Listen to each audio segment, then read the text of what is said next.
Hello everyone, very good morning. Welcome back. In the last session, we have seen some introduction to Power BI and why SQL is very important for Power BI. So in this session, we will continue that, start reading SQL. So before we start writing the code and everything, understand some basic concepts before that. So what is database?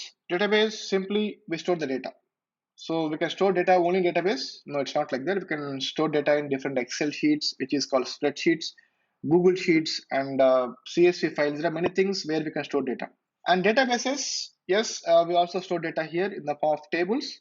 But instead of storing like how we store in Excel sheets and spreadsheets, here we follow certain rules and we have to follow certain guidelines to store this data in the tables, in the databases. So these databases are from different providers. We have Microsoft SQL Server, we have Oracle, MySQL, PostgreSQL.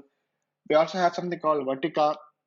And not only these things, there are many things available in the market. So depends on the company, depends on how they want to proceed. They can purchase the licenses. So Power BI is from Microsoft, right? So if you use Power BI in a company, so majority, like out of 100 companies, 80 companies, they use Microsoft SQL Server as a database. That's why it is good to learn SQL Server, Microsoft SQL Server for Power BI. It's not like only this thing will be in the companies. Few companies who use Oracle also use Power BI, who use MySQL also use Power BI. So at least majorly we can see these things in the companies, a combination of Power BI and Microsoft SQL Server. So to do all these things, to work on these databases, first thing is we should install SQL Server. We should install SSMS. So in the companies, we don't do all these things because as a developer, once you go to the company, these will be already there in the company, and we have to just access them and we have to work on these things. So for your practice, you have to install these things. Currently, we are not going to see installation part in these sessions because we have already a video in YouTube in our channel how to install SQL Server. So I'll post the link in the end cards or in the description. So please go to that video and install the SQL Server in your system and also SSMS. So this is server, SQL Server, and SSMS is a client. So to interact with or to communicate with your server, we use this SSMS. So how to communicate with the help of SQL? So we write SQL commands and we communicate between your SSMS and SQL Server. So that's how it works. So first, please install these things. Then it will be easy for you to practice these things. And as I told, database is a collection of objects. Objects means it can be a tables, views, stored procedures. There are many things you can call as objects in database on a whole. And we store this data and we manage this data in the form of rows and columns in a table.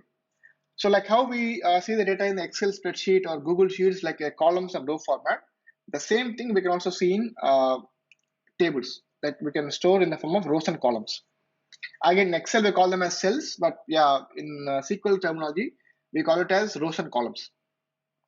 So it's not just like that. We create these tables.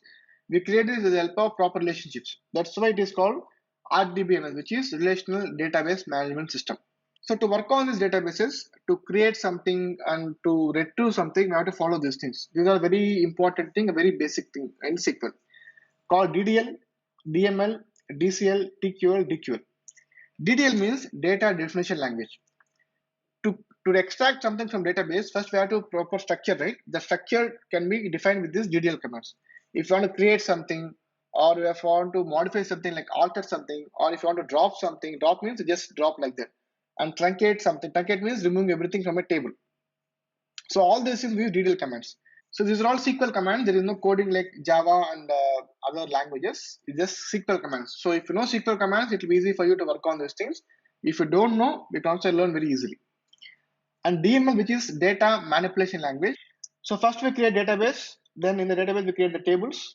Then in the tables we have to insert data, right? So for that we use this DML command. It can be insert, update, and delete. So we will see this with examples like what is insert, what is update, what is delete, and all.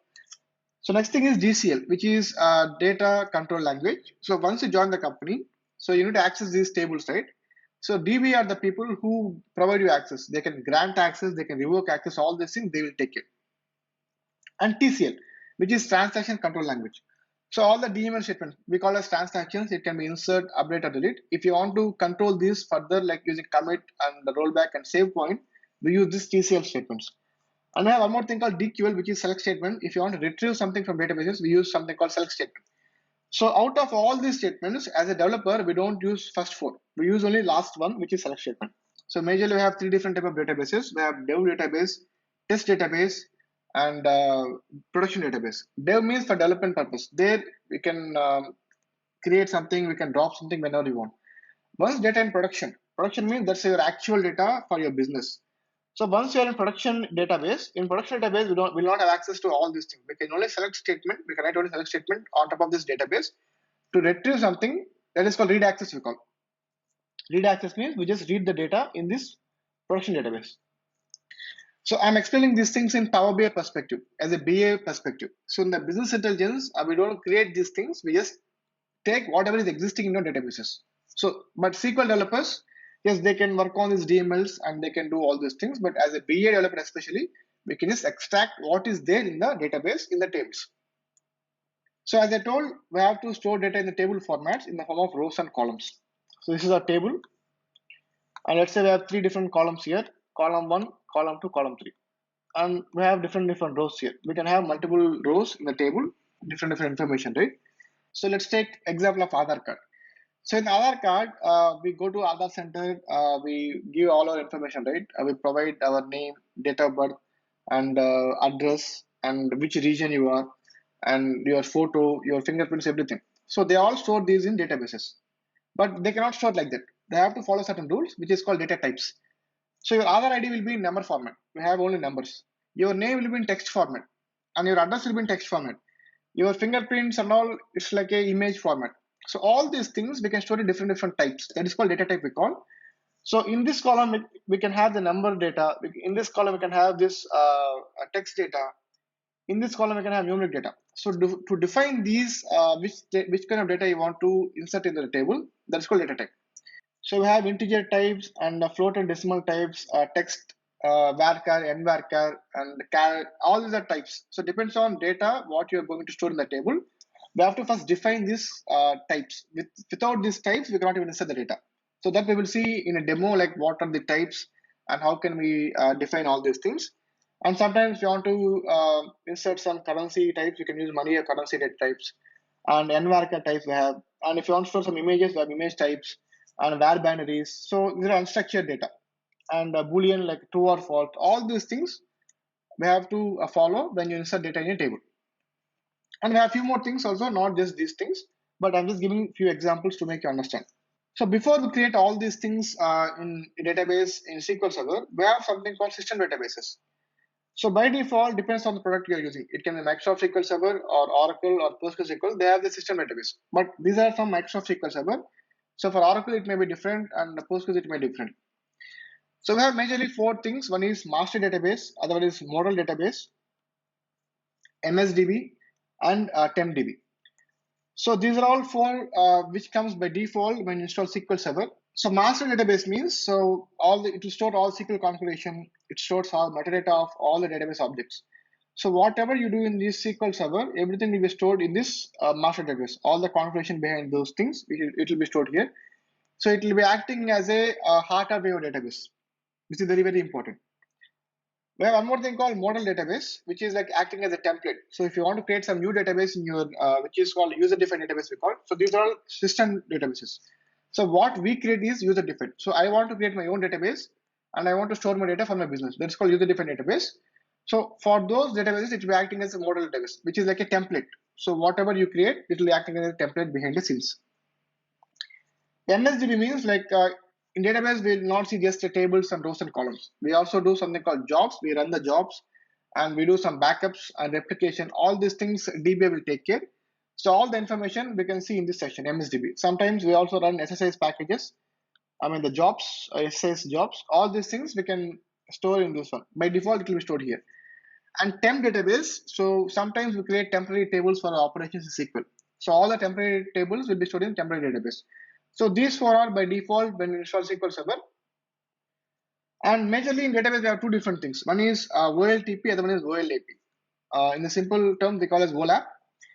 So in other words, we call it data warehouse. So what is data warehouse? So OLTP means day-to-day transactions. So let's say, for example, transaction means it's not just about banking transactions. Anything, whatever the business your company is dealing with, it can be sales, transport business, or banking, insurance sector, healthcare sector. Everything we call as transaction. So for example, if I take banking example, let's say I have a balance of 1,000 rupees in your account. So you may withdraw something today, you will deposit something tomorrow. All these are can be called as transactions. Similarly, if I take in a sales environment, you will purchase something from different vendors, you will sell to your customers. All these are transactions. So if you want to maintain regular transactions, day-by-day transactions, we use this OLTP systems. We have these are two different systems, OLAP and OLTP. So day-to-day transactions will be in OLTP systems. So if you want to see as on date, as of today, what is my situation? We can use OLTP.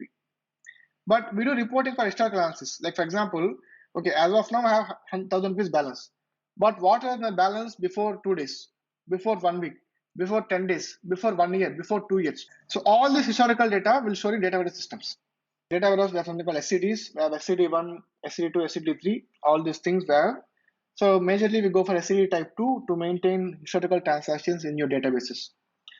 So how this data is moved from OLTP to OLAP? So we use ETL. So ETL, we have different tools. We have ETL team in your company.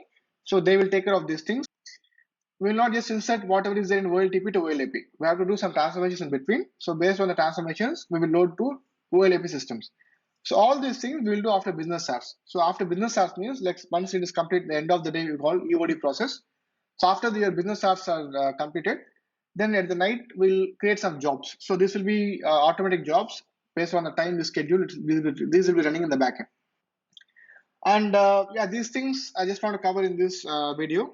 So from next session, we will see the demo on this DDL, DML, and how to create, how to extract, and all these things. So before we go there, please install SQL Server. I'll post the link in the description or in the end cards. So please follow the process. So we have different versions of SQL, Microsoft SQL Server. Currently, the latest version is 2019. So if you have already SQL Server, that's fine. If you don't have, either you can install 2019 or 2017, 2014, 2016. Everything is same, but the new features keeps coming in every version. So basics are same everywhere. So we can in the video what I'm going to share to you, you can see 2017 SQL version. You can install that, not an issue. But even though if you try to install 2019, also same process. So you can follow the same process. Same steps will be there. You can install in that way. So that's all I have for now. In the next session, we will meet and discuss more on SQL. So please share with your friends if someone is looking to learn SQL basics. And yeah, let's meet in next session, guys. Thank you so much. Bye, everyone.